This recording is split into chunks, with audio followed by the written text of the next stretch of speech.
وبركاته. نحمده ونصلي ونسلم على رسوله الكريم أما بعد. Alhamdulillah jemaah salat subuh yang dimalakan Allah. Kita lanjut ngaji baca hadis-hadis baginda Nabi sallallahu alaihi wasallam dalam kitab As-Sunnah wal Bid'ah. Ila hadrat Nabi Mustafa Muhammad sallallahu alaihi wasallam.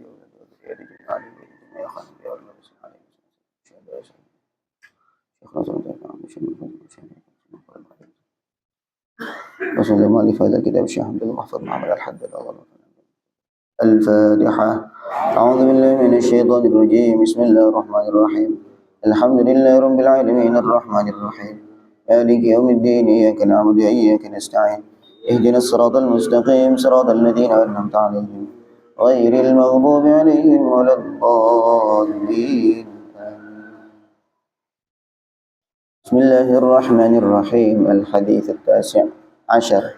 Hadis yang ke-19.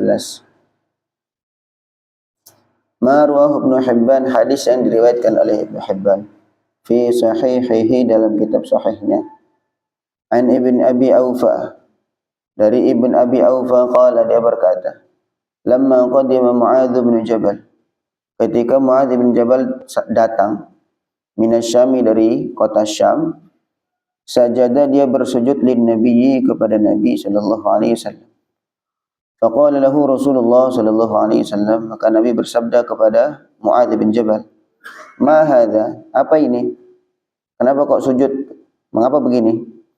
Ya Rasulullah, qala Mu'adz ibn Jabal menjawab, ya Rasulullah, qadimtu Syama, aku datang ke Syam.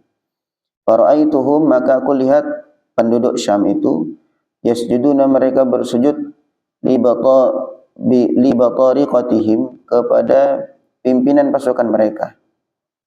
Batariqah itu ya pimpinan pasukan besar. Wa asaqifatihim, dan mereka sujud kepada uskuf, para pendeta-pendeta mereka. Fa aradtu, maka aku ingin, an af'ala dzalika, untuk mengerjakan yang demikian itu, bika, untuk engkau. Jadi karena mereka sangat hormat kepada pimpinan mereka, pimpinan pasukan, kemudian kepada pendeta, mereka sujud. Maka sekarang saya, karena memuliakan engkau ya Rasul, saya juga sujud. Qal, Nabi bersabda, fala taf'al, jangan kerjakan. Fa inni, sungguhnya aku, lau amartu, seandainya aku memerintahkan syai'an, sesuatu, maksudnya seseorang, ayyasjuda li syai'in, untuk sujud kepada orang lain. Seandainya aku memang memerintahkan orang untuk sujud kepada orang lain, la amartu, maka tentu aku akan memerintahkan az-zaujata, seorang istri, antas juga untuk sujud li zaujiha, kepada suaminya. Walladzi nafsi biyadihi, demi zat yang jiwaku berada di dalam genggamannya, maksudnya demi Allah, la tu'addil mar'atu, seorang wanita tidak menunaikan haqqa rabbiha, hak Tuhannya, hatta tu'addi haqqa zaujiha, sehingga dia menunaikan hak suaminya. Dzakarahu fi Mawarididz Dhama'an, ini disebutkan dalam kitab Mawarididz Dhama'an. Wa qala fi Majma'iz Zawaid, dan ada komentar dalam kitab Majmu'uz Zawaid an Mu'adz, wa qala rawahul Bazzar bi tamamihi wa Ahmad bi ikhtisarin, rijaluhu rijalus sahih. Jadi ini ada hadis, ada cerita Sayyidina Mu'adz bin Jabal, seorang sahabat Nabi sallallahu alaihi wasallam. Beliau datang dari kota Syam. Sampailah ke Madinah, jumpa kepada Rasulullah sallallahu alaihi wasallam. Setelah itu langsung Sayyidina Mu'adz sujud kepada Nabi. Karena menurut Sayyidina Mu'adz, Nabi ini adalah yang paling mulia, yang paling berhak untuk dimuliakan, maka penghormatan terbaik adalah ya sujud. Maka Nabi tanya, ma hadza, ini apa ini? Perbuatannya begini, kok sujud-sujud begini? Akhirnya Sayyidina Mu'adz menjawab, ya Rasulullah, saya habis datang dari Syam, dan penduduk Syam itu mereka sujud kepada pimpinan-pimpinan mereka, pimpinan pasukan, karena mereka hormati, mereka sujud. Begitu jadi kepada uskup, atau pendeta-pendeta mereka juga sujud karena saking hormatnya. Maka kami juga begitu, kami saking hormatnya kepada engkau ya Rasulullah, saya sujud. Maka Nabi mengatakan la taf'al. Memang dalam syariat itu nggak boleh seperti itu, sujud nggak boleh. Seandainya, kata Nabi, seandainya aku memerintahkan orang untuk sujud kepada orang lain, tentu yang aku perintah sujud bukan kepada aku, kata Rasul. Aku akan perintahkan seorang istri untuk sujud kepada suami. Karena seorang istri tidaklah dia menunaikan hak kepada Tuhannya, kecuali dia menunaikan hak suami. Jadi tidak bisa seorang istri hanya menunaikan hak kepada Tuhannya saja, maksudnya hanya jaga sholat aja, hanya jaga puasa saja, tapi kepada suaminya tidak dijaga. Makanya kata Nabi, itu amalan semua dia sia-sia. Dia tidaklah dikatakan sebagai menunaikan hak kepada Tuhannya, kecuali dia menunaikan hak kepada suami. Jadi ini masih dalam konteksnya baginda Nabi SAW melarang sebuah amal itu ketika amal tersebut bertentangan dengan syariat yang beliau bawa. Masih beberapa hadis yang lalu itu adalah Nabi melarang amal, sebabnya kan ada beberapa sebab diurutkan itu. Yang pertama, ketika ada masyaqqah, ada keberatan yang dialami oleh yang mengamalkan amalan itu sendiri, ataupun keberatan itu dialami oleh orang sekitarnya karena terbengkalai hak-haknya. Seorang suami saking dia jaga amal istri dan anak-anaknya sampai nggak terurus istrinya. Begitu juga ada orang yang puasa setahun penuh, pokoknya puasa terus, tidak pernah libur, sampai dia badannya kurus kering, wajahnya sayu, nggak terurus lah badannya karena saking banyak puasa. Karena kata Nabi, wa ati kulli haqqin haqqahu, setiap yang memiliki hak tunaikan haknya. Badan juga punya hak, istri juga punya hak, dan lain-lain juga punya hak juga. Nah, kemudian yang kedua, poin yang kedua adalah ketika amal tersebut bertabrakan dengan syariat. Nah, dalam syariatnya baginda Nabi Muhammad SAW, sujud itu hanya milik Allah. Sujud itu hanya kepada Allah, nggak boleh sujud kepada yang lain. Sujud. Karena memang penghambaan terbesar yaitu dengan sujud. Maka kata Nabi, tidak boleh. Ketika memang itu amalan itu dikerjakan di depan Nabi, kemudian bertentangan dengan syariat, maka langsung Nabi tegas, ini nggak boleh dikerjakan. Karena memang tidak boleh sujud kepada selain Allah. Kemudian Nabi kasih tambahan. Poinnya bukan tentang istri dan suami tadi. Poinnya adalah Nabi melarang itu ketika sebuah amal itu bertentangan dengan syariat. Kemudian ditambahin nama Nabi, seandainya aku memerintahkan seorang untuk sujud kepada orang lain, tentu yang aku perintahkan adalah seorang istri sujud kepada suaminya, bukan kepada aku, kata Nabi. Itu seandainya saja, pengandaian. Jadi sujudnya Sayyidina Mu'adz sama Nabi dilarang. Apa sebabnya? Bukan karena enggak saya contohkan, bukan. Tetapi karena bertentangan dengan syariat yang Nabi bawa.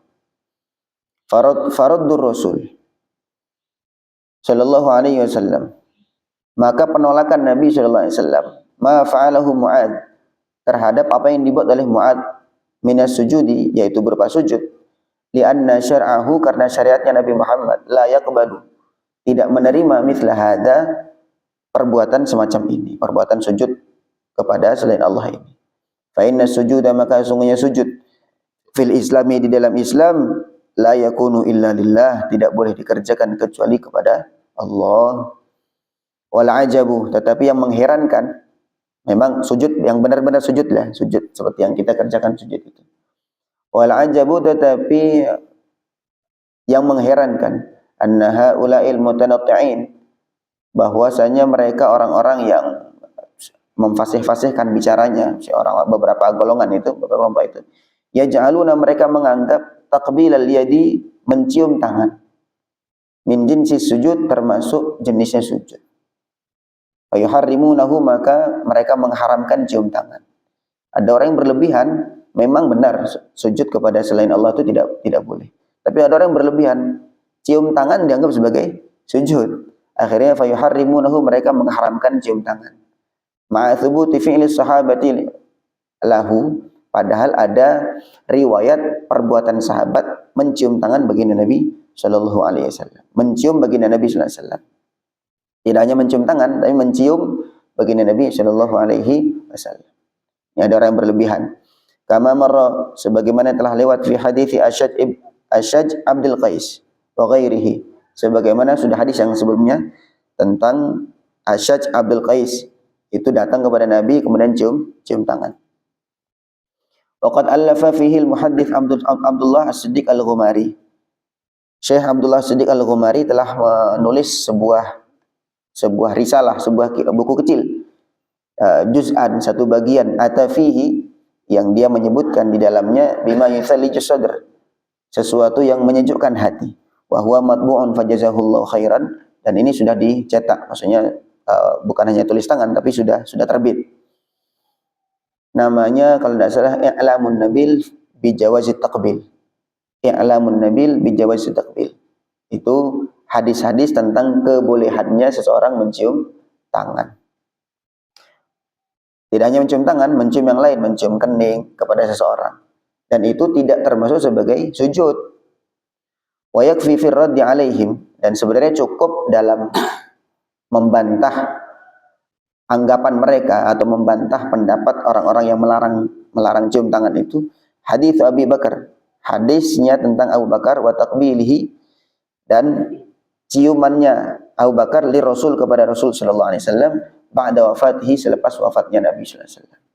Wa wada'afahu, maka Abu Bakar meletakkan mulut beliau ala jabini Rasulullah sallallahu alaihi wasallam, di keningnya Rasulullah sallallahu alaihi wasallam. Jadi ketika wafatnya Rasul sallallahu alaihi wasallam, Sayyidina Abu Bakar masuk di antara yang pertama kali masuk ke rumah Rasulullah itu Abu Bakar, karena Rasulullah wafat di rumah siapa? Sayyidah Aisyah, karena Sayyidah Aisyah kan anaknya Sayyidina Abu Bakar. Jadi langsung Abu Bakar masuk. Sahabat yang lain belum berani masuk.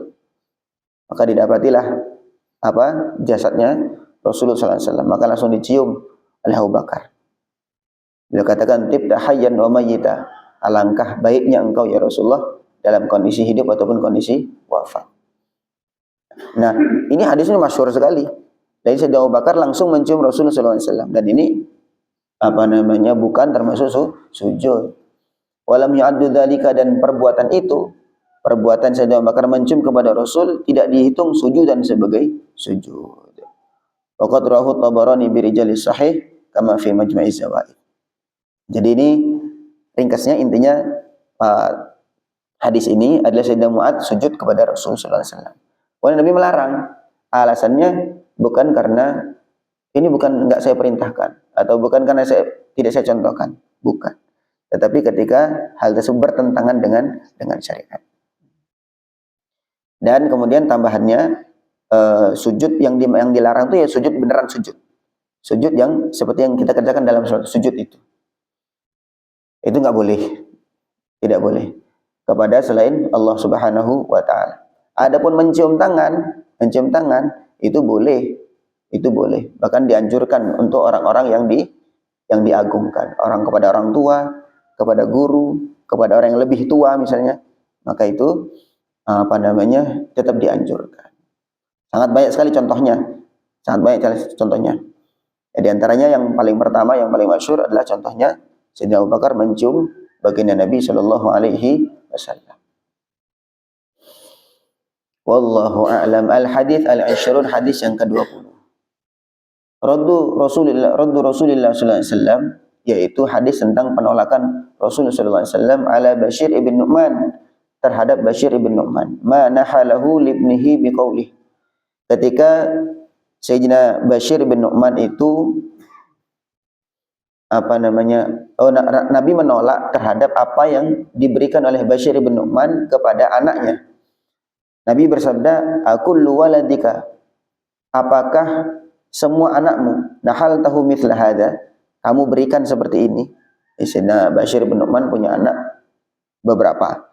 Kemudian ada satu yang diberikan hadiah oleh Bashir itu anaknya dikasih hadiah di hadapan Nabi. Kemudian Nabi ngomong, apa semua anakmu kamu kasih seperti ini? Faqal, maka Bashir mengatakan, lah tidak. Qal, Nabi bersabda, farji'hu, kalau gitu jangan kasih. Ittaqullah, takutlah kepada Allah, wa'dilu, dan adillah baina auladikum, di antara seluruh anak-anak. Wa fi riwayatin, dalam riwayat yang lain, redaksinya agak berbeda, ayasurruka, apakah membuat kamu senang? Ayyakunu laka fil birri sawa, apakah membuat kamu senang kalau mereka itu sama-sama jadi baik? Jadi baiknya semua sama, kamu senang enggak? Qala na'am, iya, saya kok senang kalau semua baiknya sama. Qal, maka Nabi bersabda, fala idzan, maka kalau gitu jangan pilih kasih. Jangan satu dikasih, yang lain enggak dikasih. Ya kasih semua. Kamu kepingin semua jadi baik, tapi giliran kamu ngasih, enggak semua kamu kasih, kan begitu. Fi riwayatin, dalam riwayat yang lain ada redaksi, la tushhidni, jangan kamu persaksikan saya, jangan kamu saya jadikan saksi ala jaurin, atas ketidakadilan. Kamu berbuat tidak adil di depan saya, jangan begitu, kata Nabi. Wa kulluha fi sahih, dan semua riwayat tadi dengan beberapa redaksi yang berbeda itu dalam riwayat-riwayat yang sahih.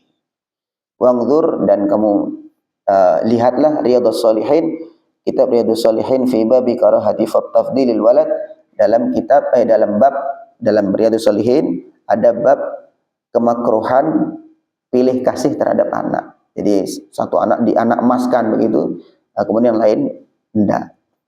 Itu ada kemakruhan. Ini juga sama. Ada seorang sahabat berbuat di hadapan Nabi sallallahu alaihi wasallam. Ketika memang itu dalam syariat itu dilarang, maka Nabi jelas ngelarang. Gitu. Yang sebelum-sebelumnya di hadis-hadis awal tuh banyak sahabat-sahabat Nabi berbuat sesuatu, ketika Nabi tahu, Nabi nggak ngelarang. Bahkan banyak kasus Nabi memuji, bahkan memberikan ganjaran yang luar biasa. Nah gitu. Ada seorang sahabat ketika bangun dari rukuk, biasanya Nabi mengajarkan Rabbana lakal hamdu mil'us samawati wa mil'ul ardi wa mil'u ma syi'ta min syai'in ba'du. Ketika bangun dari rukuk ada yang mengatakan Rabbana lakal hamdu hamdan katsiran thayyiban mubarakan fi. Nabi dengar itu. Nabi dengar. Maka Nabi mengatakan, siapa tadi? Saya, Rasul. Saya lihat ada 12 malaikat rebutan untuk mencatat apa yang kamu ucapkan tadi. Dan sekian banyak lagi kasus para sahabat berbuat sesuatu yang tidak Nabi contohkan di hadapan Nabi sallallahu alaihi wasallam. Kemudian Nabi memberi apresiasi, kan gitu. Yang di sekarang ini Nabi ngelarang. Maknanya memang ketika sebuah kemungkaran dikerjakan di hadapan Nabi, nggak mungkin Nabi itu diam saja. Nabi akan melarang, karena beliau sebagai sahibus syariah, sebagai orang yang pengatur syariat.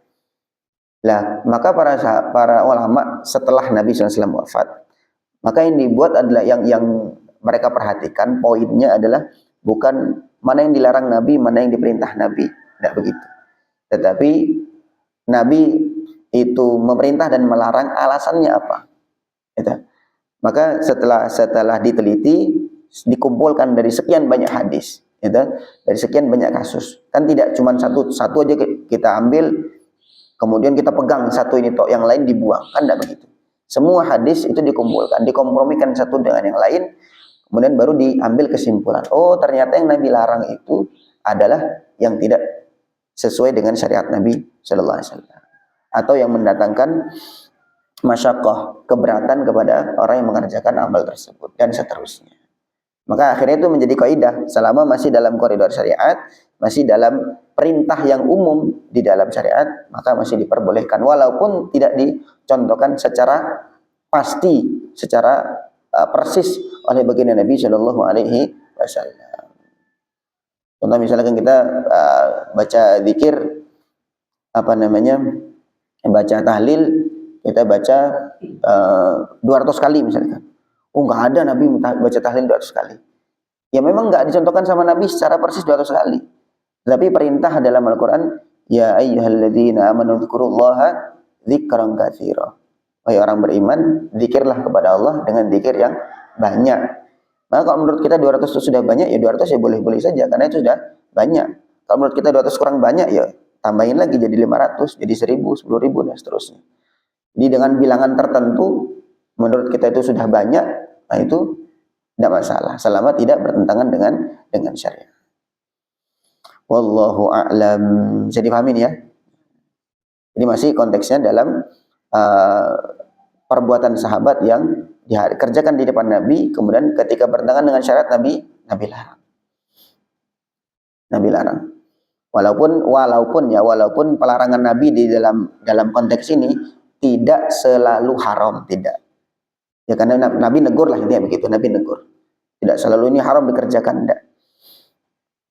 Ada yang haram, ada yang sampai tingkatan makruh. Sampai tingkatan makruh. Sampai sini ada pertanyaan mungkin? Ada yang belum jelas? Monggo.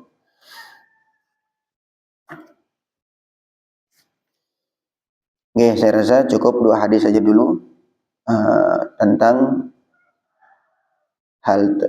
hal ini. Jadi baginda Nabi meluruskan perbuatan-perbuatan sahabat radhiyallahu taala anhum. Ini banyak sekali kasus sehingga kita bisa mengambil pelajaran dari masing-masing kasus. Semoga bisa dipahami, menambah barakah dalam ilmu kita. Subhanallah bihamdihi, subhanakallahumma bihamdika, asyhadu an la ilaha illa anta, astaghfiruka wa atubu ilaik. Assalamualaikum warahmatullahi wabarakatuh.